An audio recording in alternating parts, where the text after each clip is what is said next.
They called it unsinkable. The grandest ship ever built, a floating palace of steel and dreams. But in her final hour, the Titanic became a coffin in the cold Atlantic. It wasn't the iceberg that doomed her. It was what happened after the collision. In those last 60 minutes, courage and cowardice, sacrifice and selfishness collided. Mistakes were made, orders ignored, and fate played its cruelest game. Imagine the scene. Freezing darkness, stars glittering over a dying ship, mothers singing softly to calm their children. A band playing "Nearer, My God, to Thee," and somewhere deep inside the ship, a man whispers, "She's going down." There's no stopping it, but beneath the calm there was chaos, betrayal, panic, and impossible choices. Who would live? And who would sink with the ship of dreams? This is not the version you've seen in films. This is the untold story, the truth of Titanic's last hour, and the secrets that went down with her beneath the waves. April 14th, 1912, a Sunday night on the North Atlantic. The RMS Titanic sails through the calm, moonless sea. On board are over 2,200 passengers, rich and poor, old and young, all bound for New York aboard the greatest ship the world had ever seen. Captain Edward John Smith stands on the bridge, proud and composed. This is his final voyage before retirement, his crowning achievement. Beside him, Thomas Andrews, the ship's designer, inspects the vessel. He knows every bolt, every plate. To him, Titanic isn't just a ship, it's perfection. But the ocean doesn't bow to perfection. Throughout the day, ice warnings have arrived by radio. Change course. Dangerous ice ahead. The crew notes them but continues full speed. The Titanic is too powerful, too grand to fear ice. Down below, firemen feed coal into roaring furnaces. Above them, passengers dine, dance, and dream. First-class men smoke fine cigars. Third-class families sing softly, imagining their new lives in America. The night is silent. The stars shimmer. Everything seems eternal. But beneath the waterline, silent icebergs drift in the dark, waiting. And in less than 3 hours, the unsinkable will meet the unthinkable. It's just past 11:30 p.m. The Titanic glides effortlessly through the Atlantic. The air is cold and still, too still. The sea looks like glass. Experienced sailors know that such calm hides danger, but the passengers only see beauty. On the lookout platform, Frederick Fleet and Reginald Lee scan the horizon. They've been there for hours, their eyes burning from the cold. The binoculars, locked away by mistake. Fleet squints into the dark, his breath fogging in the freezing air. Down in the Marconi room, radio operators Jack Phillips and Harold Bride tap out messages for wealthy passengers. More ice warnings arrive, 6 in total that day. But the last one, from the Californian, never reaches the bridge. It's tossed aside, buried under personal messages. At 11:40 p.m., Fleet finally sees it. A shadow, a mountain of white rising straight from the sea. "Iceberg right ahead," he yells. The helmsman spins the wheel, engines reverse.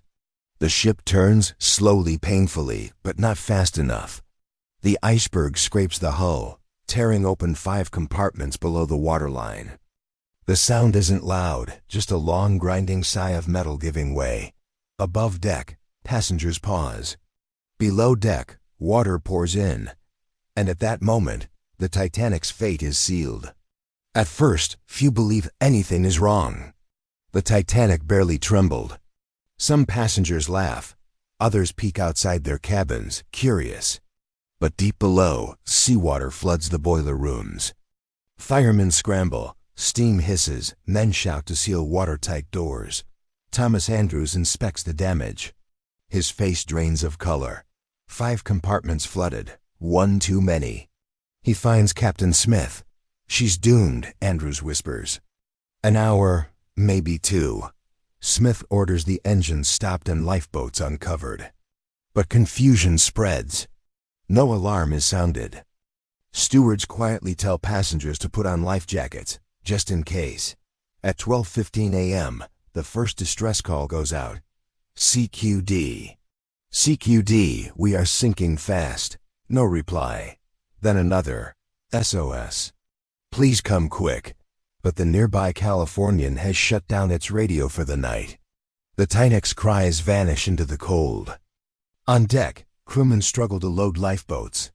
Few passengers take it seriously. Some refuse to leave their warm cabins. Others argue, why separate from loved ones? Many boats are launched half empty. The ship begins to tilt. The sea laps at her bow. Lights flicker. Wallace Hartley and his band begin to play, their music echoing over the screams and wind. Below, in third class, locked gates keep passengers trapped in rising water. The struggle for survival has begun, and time is running out. By 1:30 a.m., the Titanic's bow is buried deep. The tilt grows steeper. Lifeboats swing dangerously as they're lowered. The screams of women and children fill the air. Captain Smith walks the deck in silence, giving his final orders. His face is pale, eyes distant. "Do your duty, men," he says softly. In the crowd, Benjamin Guggenheim and his valet appear in evening suits. "We've dressed in our best," he says, "and are prepared to go down like gentlemen." Nearby, John Jacob Astor helps his young wife into a lifeboat. "I'll see you in the morning," he tells her.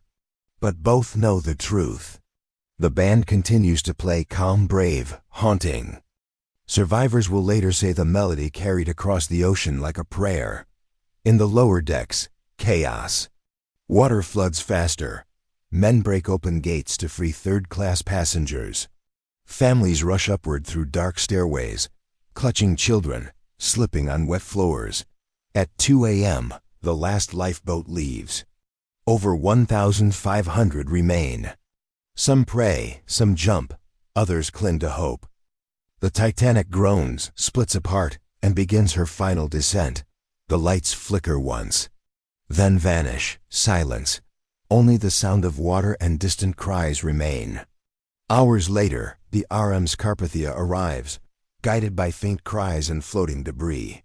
Only 706 survivors remain. Mothers call for children who never answer. The ocean is littered with wood, clothing, and silence. News of the disaster spreads across the world. Shock turns to anger. Investigations reveal the truth. Ignored warnings, too few lifeboats, pride that blinded reason. The Titanic's sinking becomes more than a tragedy. It's a lesson about arrogance, class, and the fragility of human power. The unsinkable ship proved that no amount of wealth or engineering can conquer nature. In the years that follow, laws change. Lifeboats for all. Radios manned 24 hours. Ice patrols established. The world learns, but too late for those who drowned in the freezing dark. And yet, the Titanic never truly disappeared. Her story haunts the sea, whispered by the waves. A reminder that even in the face of death, there was courage, men who stayed to play music, engineers who fought to keep the lights burning, and strangers who gave up their seats so others might live.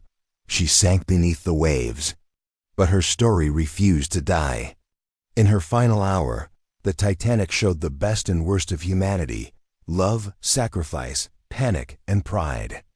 She lies now in darkness, 2 miles beneath the ocean, yet her story still rises above the surface, timeless and unforgettable. If you think you know the Titanic, think again.